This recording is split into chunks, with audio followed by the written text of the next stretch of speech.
Apa kabar pemirsa? Kita berjumpa dalam Warta Parlemen, informasi aktual seputar parlemen. Bersama saya Ratna Absari.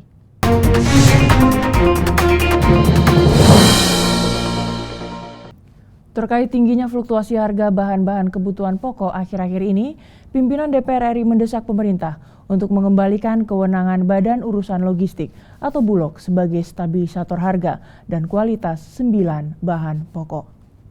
Memasuki minggu pertama puasa Ramadan, Ketua DPR RI Ade Komarudin didampingi Wakil Ketua DPR RI Agus Hermanto berkunjung ke Pasar Induk Cibitung dan Pasar Tambun, Kabupaten Bekasi, Jawa Barat.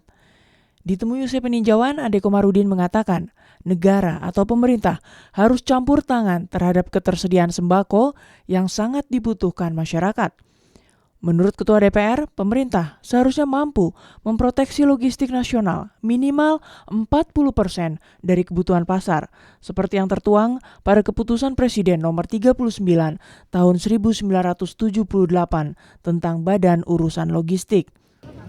Kesimpulan saya dari tinjauan pasar ini, mungkin selanjutnya saya bersama Pak Agus nanti akan meninjau kesiapan Bulog ya.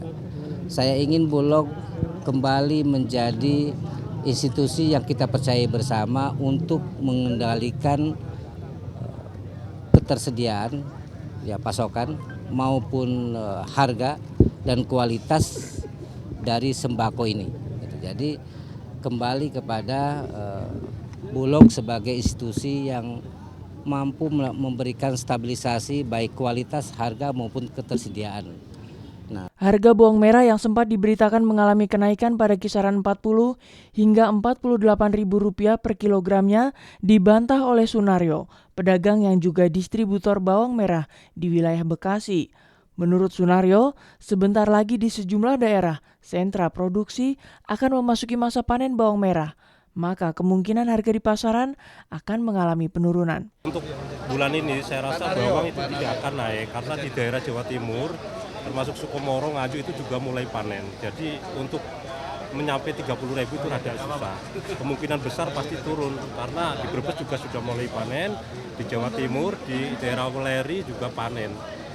Menyoroti harga daging sapi, Wakil Ketua DPR RI Agus Hermanto mengatakan masyarakat saat ini lebih memilih daging sapi yang kondisinya masih segar dengan harga yang terjangkau. Menurut Agus, masyarakat tidak terlalu mempersoalkan masalah harga, namun yang terpenting bagi mereka adalah kualitas daging yang segar. Banyak yang beli yang daging fresh, sehingga memang ternyata juga daging yang impor ini dalam tanda kutip ya lebih enak daging yang masih fresh gitu. Kecuali itu juga susutnya, mungkin rasanya beda Pak ya? Rasanya berbeda. Dalam peninjauan lapangan ini turut mendampingi Bupati Bekasi, Neneng Hasanah Yasin. Rombongan memantau harga sejumlah sembako seperti beras, gula, minyak goreng, sayur mayur, buah-buahan hingga daging. Ogi Zulindra dan Kristio TVR Parlemen melaporkan.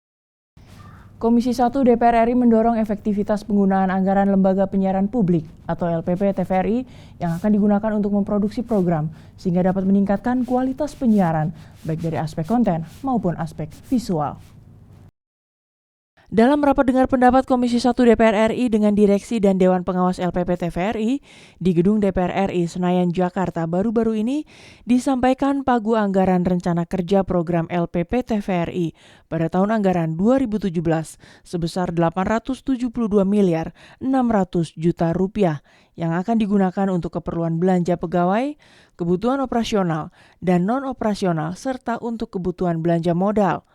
Anggota Komisi 1 DPR RI Evita Nursanti menilai sebagai lembaga penyiaran yang mendapatkan dukungan dan prioritas tinggi baik dari pemerintah maupun DPR RI, TVRI seharusnya mampu memberikan kualitas penyiaran baik dari segi konten maupun visual dari setiap program siarannya.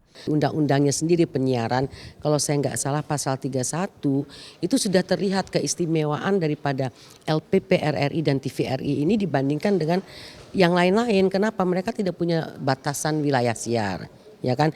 Kemudian mereka juga dibantu oleh APBN, ya kan? Jadi seharusnya dan jaringan infrastruktur mereka juga cukup luas dan bagus.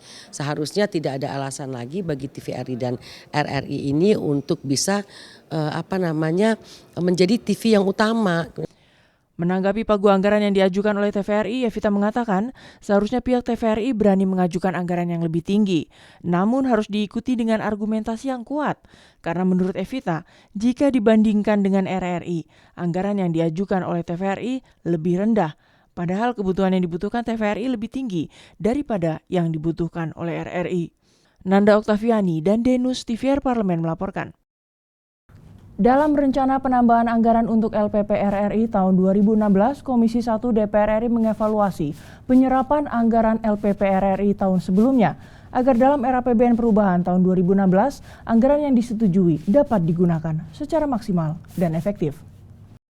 Ditemui saat rapat dengar pendapat Komisi 1 DPR RI dengan pelaksana tugas Dirut Lembaga Penyiaran Publik RRI Martoyo serta Dewan Pengawas LPP RRI di Gedung Nusantara 1 Senayan Jakarta baru-baru ini, anggota Komisi 1 DPR RI Saiful Bahri Ansori mengatakan pada tahun 2016 LPP RRI mengajukan penambahan anggaran sebesar 377 miliar rupiah. Namun ia menilai penggunaan anggaran sebelumnya perlu dievaluasi agar kinerja RRI ke depan dapat lebih optimal.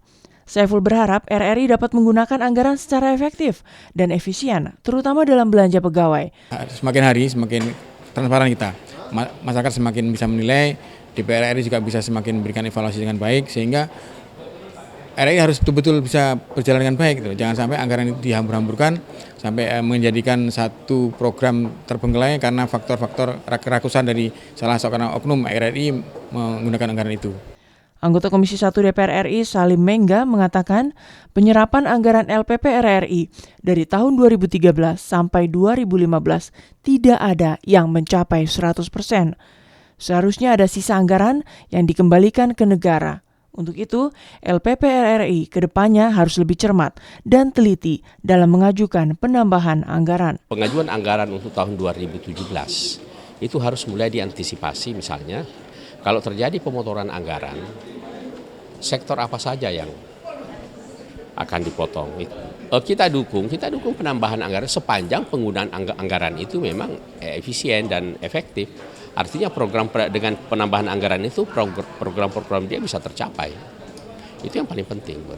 Hilman Hidayat dan Aang, TVR Parlemen melaporkan. Demikian Warta Parlemen kali ini, sampai jumpa pada Warta Parlemen berikutnya. Terima kasih atas perhatian Anda. Wassalam.